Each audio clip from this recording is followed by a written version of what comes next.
Continuation school in America is for kids who've been kicked out of normal schools. So I go to a continuation school one day, and the teacher says, Mr. Armstrong is going to talk to everyone here. Put your phones away. So I talked to the students about their dream. And one student, she told me, one, she didn't want to have a boss. She wanted to work for herself, and she liked doing hair. I said, well, you need to be an entrepreneur, have your own business doing hair. And so I asked her a few questions. I said, and I realized she didn't know anything about business. So I said, the next time I come, tell me what marketing is. And I went on to the next student. But the student who had a fire lit, entrepreneur, my own business, doing hair. She was excited now.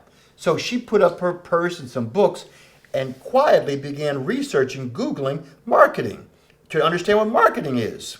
The teacher saw her behind her books trying to read her phone and said, I told you, put the phone away. What are you doing? Are you on TikTok? Are you on Instagram? She said, no, I'm researching marketing.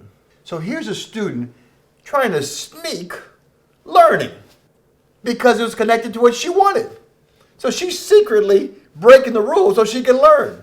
I've seen students stay after school. I had one student who wanted to be an animator, making movies, animation.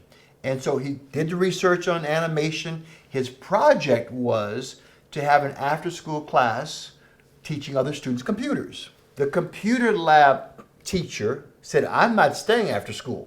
I'm not getting paid. So this student said, I'm going to organize car washes to raise money to pay you. A student raising money to pay a teacher, have you ever heard of that? But their dream inspired him because he wanted it so bad. I will pay you to be at school. I said, don't do that. I said, I will find a teacher who will stay in the computer lab. And because of his commitment, I called up DreamWorks, who makes movies like Shrek and so forth, and they said, we want to meet that student. And they had 5 animators, which is a lot of animators spending time with one student, explaining how they make movies. That's the power of a dream.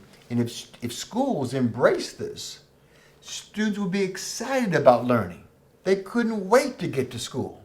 But because we never talk about dreams, only on graduation day, when it's too late, and there's no connection between what the student wants and what you're teaching, we have a high dropout rate, a high failure rate, and schools are not working in America overall.